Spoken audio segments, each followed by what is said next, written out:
Imagine करो कि गर्मियों के मौसम में जब बहुत ज्यादा गर्मी पड़ती है तब कोई हमेशा लॉन्ग स्लीव्स पहनकर घूमे। हमारी हीरोइन की जिंदगी कुछ ऐसी ही है।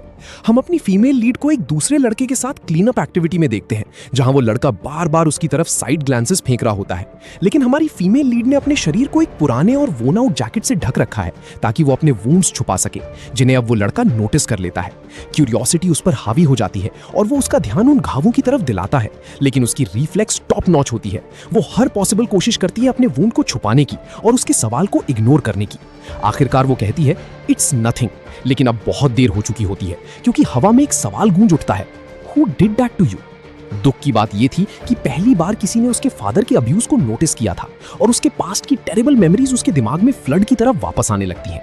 उसी पल उसे वो समय याद आता है जब उसका बॉयफ्रेंड उसकी जिंदगी में किसी मिरेकल की तरह आया था और उस हेल होल से उसे बचाने वाला सेवियर बन गया था, जिसे वो अपना होम कहती थी। उस इंसिडेंट के बाद शुरुआत में सब कुछ बेड ऑफ रोजेस जैसा था, लेकिन धीरे धीरे ऐसा नहीं रहा। प्रेजेंटली हमारी फीमेल लीड एक फार्मेसी स्टोर में कैशियर की जॉब करती है, वही सब करती हुई जो कैशियर्स करते हैं, जबकि वो मुश्किल से इनफ अर्न कर पाती है ताकि अपने बॉयफ्रेंड को पे बैक कर सके। उसे अपने बॉयफ्रेंड की वो बात याद आती है कि उसे जॉब नहीं करनी चाहिए थी और काउंटर के पीछे खड़े खड़े उसकी चेस्ट भारी महसूस होने लगती है। अंदर ही अंदर वो फैसला करती है कि वो इस कंट्री को छोड़कर कहीं और चली जाएगी, उम्मीद करते हुए कि शायद वहां उसे फाइनली हैप्पीनेस मिल जाए। फिर भी वो सोचती रहती है कि क्या वो कभी अपने बॉयफ्रेंड से फ्री हो पाएगी, क्योंकि घर का एटमॉस्फेयर उसे अंदर से खा रहा होता है। जिस जिंदगी को वो सच में जीना चाहती है उसका ख्याल उसके दिमाग में बना रहता है और वो डेस्परेटली खुद को थोड़ा राहत देने के लिए रिकॉर्ड बटन दबा देती है। हेलो एवरीवन, वो बोलना शुरू करती है। जो भी उसके दिमाग में आता है वो कहती जाती है, लेकिन तभी एक लाउड नॉइज उसे बीच में रोक देती है। वो सोचने लगती है कि कहीं कोई घर में घुस तो नहीं आया, खासकर इसलिए क्योंकि डोरबेल भी नहीं बजी थी। लेकिन आगे जो होता है उस पर यकीन करना मुश्किल है। जब वो डोर चेक करने जाती है तो एकदम शॉक में उसकी आंखें चौड़ी हो जाती हैं, क्योंकि उसके सामने एक आदमी खड़ा होता है जो खून से लथपथ होता है। हालांकि वो शॉक से ऑलमोस्ट तुरंत बाहर आ जाती है और उससे पूछती है कि क्या वो ठीक है। वो आदमी उसकी तरफ इंडिफरेंट लुक डालता है और कहता है कि उसे अकेला छोड़ दे, थोड़ी देर सांस लेने के बाद वो ठीक हो जाएगा। वो हेल्प बुलाने की बात करती है, लेकिन वो तुरंत उसे रोक देता है, जिससे वो सोचने लगती है कि आखिर वो है कौन और वो कैसे एक इंजर्ड आदमी को ऐसी ब्लीडिंग हालत में छोड़ सकती है। शाम के क्लाउड्स पूरे आसमान को कवर कर लेते हैं और नेक्स्ट सीन में हम शॉक्ड रह जाते हैं जब हमारी फीमेल लीड उस इंजर्ड आदमी को अपने अपार्टमेंट के अंदर लाने में उसकी मदद करती है। अंदर आते ही वो बाथरूम पूछता है और वो उसे डायरेक्शन दिखा देती है। बिना किसी वार्निंग के वो उसके हाथ से बैग छीन लेता है और बाथरूम की तरफ बढ़ जाता है। वो मिस्टीरियस आदमी बाथरूम की तरफ जाते हुए उसे कहता है कि वो अपने काम से काम रखे। लड़की अभी भी शॉक में होती है और खुद को ब्लेम करने लगती है कि उसने एक अजनबी को अपने घर में क्यों आने दिया। साथ ही वो ये भी सोच रही होती है कि क्या उसे ऑफिस में मैसेज कर देना चाहिए, क्योंकि वो बिना बताए निकल आई थी। तभी अचानक कोई उसकी तरफ चिल्लाकर चोंगा बुलाता है। वो तुरंत दरवाजे से हटने की कोशिश करती है, लेकिन तब तक बहुत देर हो चुकी होती है। उसका बॉयफ्रेंड कमरे में आ जाता है और उसकी शिफ्ट के बारे में पूछने लगता है। हमारी फीमेल लीड बहुत अनकंफर्टेबल फील करती है और उससे पूछती है कि उसने आने से पहले हेड्स अप क्यों नहीं दिया। वो कैजुअली कहता है कि उसे उसकी याद आ रही थी। अंदर ही अंदर लड़की बस यही प्रार्थना कर रही होती है कि ये दोनों आदमी एक दूसरे से ना टकराएं, क्योंकि वो किसी नई प्रॉब्लम में नहीं फंसना चाहती। तभी उसका बॉयफ्रेंड उसे अपनी तरफ खींचकर किस कर लेता है। फिर अचानक बिना वार्निंग के उसकी शॉट उठाने लगता है। चोंगा उसे रोकती है क्योंकि वो इंटीमेट नहीं होना चाहती, खासकर तब जब घर में एक गेस्ट मौजूद हो। लेकिन तभी उसका बॉयफ्रेंड उसे थप्पड़ मार देता है और कहता है कि उसके बिना उसकी कोई वैल्यू नहीं है। वो उसे याद दिलाता है कि ये घर उसका है और उसे मना करने का कोई हक नहीं। ये सब बिल्कुल डेजा वू जैसा लगता है। लड़की तुरंत बीमारी का बहाना बनाती है और उससे काम डाउन होने की रिक्वेस्ट करती है। वो लगातार उसे समझाती और अपोलोजाइज करती रहती है ताकि उसका गुस्सा शांत हो जाए। आखिरकार वो उसकी बात मान लेता है, लेकिन जाते जाते वार्निंग देता है कि दोबारा उसे रिजेक्ट किया तो वो सड़क पर होगी। उसके जाने के बाद लड़की राहत की सांस लेते हुए जमीन पर बैठ जाती है। तभी अचानक वही मिस्टीरियस आदमी बाहर आकर उससे उसके रिलेशनशिप के बारे में पूछता है और कहता है कि अगर उसकी कोई गर्लफ्रेंड होती तो वो उसके साथ ऐसा कभी बिहेव नहीं करता। लड़की उसके कमेंट से शॉक हो जाती है और इरिटेट होकर उसे जाने के लिए कहती है। हालांकि उसे उम्मीद होती है कि वो कम से कम उसकी मदद करने के लिए थैंक यू बोलेगा, लेकिन तभी वो आदमी उसके चेहरे को छूता है और धीरे धीरे उसकी चिन को कैरेस करने लगता है। कुछ ही सेकंड में वो उसके लिप्स के बेहद करीब आ जाता है। लड़की पूरी तरह फ्रीज हो जाती है, लेकिन तभी उसका फोन रिंग कर उठता है और वो मोमेंट टूट जाता है। वो आदमी कॉल अटेंड करता है, जबकि लड़की उसके हर बिहेवियर को ऑब्जर्व करती रहती है, यहाँ तक कि उसके फोन पर बात करने का तरीका भी उसे अजीब लगता है। कुछ देर बाद कॉल खत्म होती है और लड़की तुरंत उसे जाने के लिए कह देती है। वो कुछ सेकंड्स तक उसे ऐसे देखता है जैसे कुछ कहना चाहता हो, लेकिन फिर सिर्फ थैंक यू कहकर वहां से चला जाता है। लड़की अभी भी पूरी सिचुएशन से शॉक्ड होती है और फर्श पर पड़े खून को देखते हुए सोचती रहती है कि आखिर अभी हुआ क्या था। अगले दिन वो फिर अपनी बोरिंग लाइफ में वापस फार्मेसी स्टोर में काम कर रही होती है और पिछली रात की बातों को ऑलमोस्ट ड्रीम समझ रही होती है। तभी एक कस्टमर स्टोर में आता है और वो उसे वेलकम करती है, लेकिन वो कस्टमर कोई और नहीं बल्कि वही मिस्टीरियस आदमी होता है। लड़की उसे देखकर शॉक हो जाती है और सोचने लगती है कि वो यहाँ क्या कर रहा है। दूसरी तरफ वो हैंडसम स्ट्रेंजर कैजुअली स्नैक्स देख रहा होता है। फिर वो एक स्नैक उसके सामने रख देता है। लड़की जल्दी से उसका प्राइस बताती है और पूछती है कि क्या उसे चॉपस्टिक्स चाहिए। वो उसे चॉपस्टिक्स देती है और वो डिस्पेंसर की तरफ चला जाता है। फिर वो उससे पिछली रात उसकी रिकॉर्डिंग के बारे में बात करने लगता है और वो बातें भी रिपीट करता है जो वो बोल रही थी। अब लड़की को यकीन हो जाता है कि पिछली रात कोई सपना नहीं था, लेकिन फिर वो नोटिस करती है कि वो उसे टीज कर रहा है जबकि उसने उसकी मदद की थी। लड़की गुस्से में कहती है, हे दैट्स मीन, लेकिन वो सिर्फ उसे एक क्यूट पपी की तरह देखता है, जिससे उसका गुस्सा थोड़ा शांत हो जाता है। वो उसे बताती है कि उसका कोई भी प्लान उस वीडियो को कहीं पोस्ट करने का नहीं है। वो ये भी कहती है कि उसकी जिंदगी बस 2 जगहों तक सीमित है, उसका घर और स्टोर। इसके अलावा वो ये भी बताती है कि वो उस जिंदगी की प्रैक्टिस करती है जिसे वो सच में जीना चाहती है, क्योंकि वही एक चीज है जो उसे थोड़ी कंफर्ट देती है। स्टोर में एक अजीब सा साइलेंस छा जाता है। एम्बैरेसमेंट की वजह से उसका चेहरा गर्म हो जाता है और वो सोचने लगती है कि आखिर उसने उस अजनबी को इतना सब क्यों बता दिया। उसका बॉयफ्रेंड तो उसे सिर्फ तब पसंद करता है जब वो एक ओबीडियंट डॉल की तरह बिहेव करती है।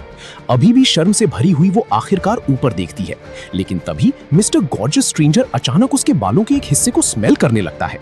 वो पूरी तरह शॉक्ड रह जाती है और सोचती है कि आखिर वो इतना क्लोज कब आ गया। नहीं, उससे भी बड़ा सवाल ये था कि वो उसके बाल स्मेल क्यों कर रहा है। अजीब बात ये होती है कि अपने मन भर स्मेल करने के बाद वो बिना कुछ कहे स्टोर से बाहर चला जाता है, उसे पूरी तरह कंफ्यूज्ड और शॉक्ड छोड़कर।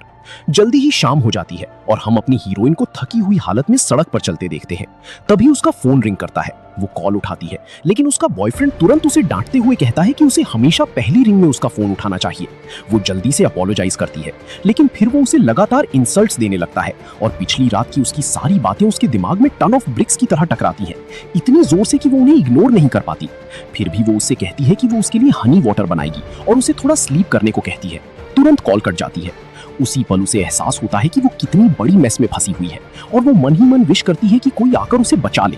अभी भी वो अपने थॉट्स में खोई हुई होती है कि अचानक कोई पीछे से उसे हग कर लेता है और उसके कान में फुसफुसाता है, why is everything so complicated with you. वो उससे पूछती है कि वो उसका पीछा क्यों कर रहा है, लेकिन साथ ही ये भी सोचती है कि वो अचानक इतना क्लोज कैसे आ गया। और फिर वो कुछ ऐसा करता है जिससे सांसें रुक जाएं। वो उसे किस कर लेता है और उसके शरीर में ठंड सी दौड़ जाती है। नेक्स्ट सीन में हम चोंगा को एक अनफेमिलियर अपार्टमेंट में देखते हैं।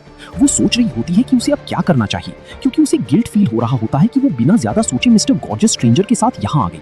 उसे किस वाला मोमेंट याद आता है और कैसे उसने उसे उस पल में जीने के लिए कजोल किया था। हर गुजरते सेकंड के साथ वो वहां से निकलने के बारे में सोचती है, लेकिन तभी उसकी नजर सामने खड़े आदमी पर पड़ती है और उसकी आंखें चौड़ी हो जाती हैं। मिस्टर गॉर्जियस स्ट्रेंजर सिर्फ एक रोब पहने खड़ा होता है और उससे पूछता है कि वो ट्रेनिंग वाली सोल्जर की तरह क्यों खड़ी है। कुछ सेकंड्स के लिए वो हकलाने लगती है और वो पूछता है कि क्या वो अनकंफर्टेबल फील कर रही है। वो जवाब देने की कोशिश करती है, लेकिन उसका ध्यान पूरी तरह उसकी तरफ चला जाता है। वो उसके अपर बॉडी को देखती रहती है और समझ नहीं पाती कि अपनी नजरें कहाँ टिकाए। वो उसे सॉफ्टली कहता है, अगर तुम चाहो तो वापस जा सकती हो, लेकिन साथ ही ये भी कहता है कि वो चाहता है कि वो थोड़ी देर और रुके। अचानक वो उसे अपनी तरफ खींचकर किस कर लेता है और बिना कुछ कहे दोनों एक दूसरे के करीब आ जाते हैं। हर गुजरते पल के साथ उसे उस गॉर्जियस स्ट्रेंजर के साथ एक सेफ स्पेस फील होने लगता है। अनएक्सपेक्टेडली वो अपने दिल की सारी बातें उसके सामने खोल देती है, अपने फादर, अपने सो कॉल्ड बॉयफ्रेंड और खुद की वजह से मिले सारे इमोशनल डैमेजेस।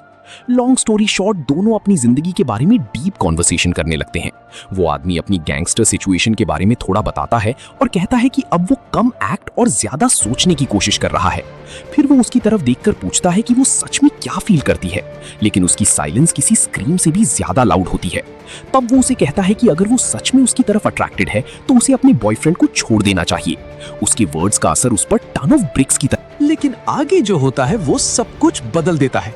अगली सुबह मिस्टर स्ट्रेंजर आराम से बेड पर सो रहा होता है, जबकि चोंगा धीरे धीरे टिपटो करते हुए डोर की तरफ बढ़ती है।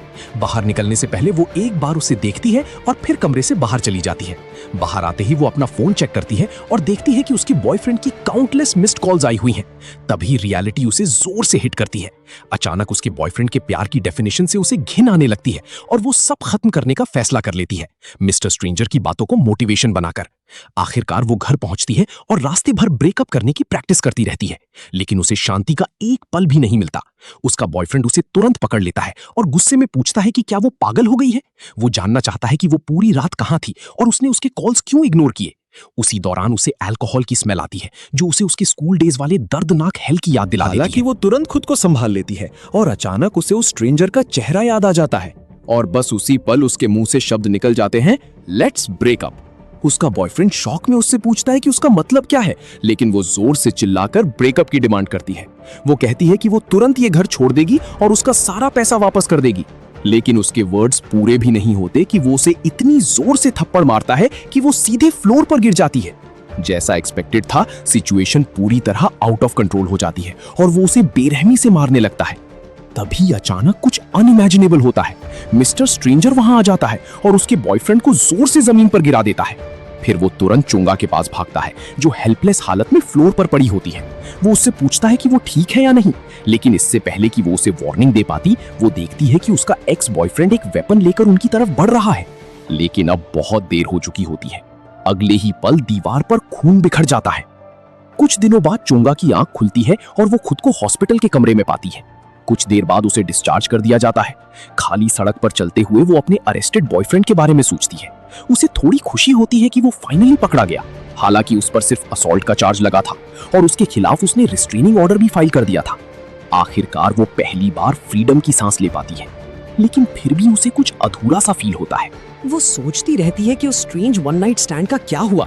अब वो अपने टीयर्स रोक नहीं पाती और सड़क पर ही बैठकर रोने लगती है। वो सोचती है कि आखिर वो उससे कांटेक्ट कैसे करे जब उसे उसका नाम तक नहीं पता। टाइम धीरे धीरे बीतता है और उसकी जिंदगी फिर से अपनी यूजुअल रूटीन में लौट आती है। वो अभी भी उसी स्टोर में काम कर रही होती है, लेकिन मिस्टर स्ट्रेंजर के बारे में अक्सर सोचती रहती है, जो उसे अंदर से सैड कर देता है। फिर भी वो उसके लिए होप नहीं छोड़ती और अपनी अनहैप्पी फीलिंग्स को कंट्रोल करने की कोशिश करती है। लेकिन तभी अचानक उसके सामने उसका फेवरेट स्नैक आकर रखा जाता है। वो तुरंत ऊपर देखती है और सामने मिस्टर स्ट्रेंजर को खड़ा पाती है। दोनों की आंखें मिलती हैं। उसी पल वो फैसला कर लेती है कि अब वो अपनी जिंदगी अपने तरीके से जिएगी, वही करेगी जो वो चाहती है, और आखिरकार दोनों हमेशा खुशी खुशी साथ रहने लगते हैं। दी एंड। अगर आपको ये स्टोरी पसंद आई हो तो वीडियो को लाइक करना मत भूलिए, अपने फेवरेट पार्ट के बारे में कमेंट कीजिए और इसे बाकी मैनवा लवर्स के साथ शेयर कीजिए। और हाँ, ऐसी और थ्रिलिंग स्टोरीज के लिए सब्सक्राइब जरूर करें, क्योंकि अगली स्टोरी विद विकी आप बिल्कुल मिस नहीं करना चाहेंगे।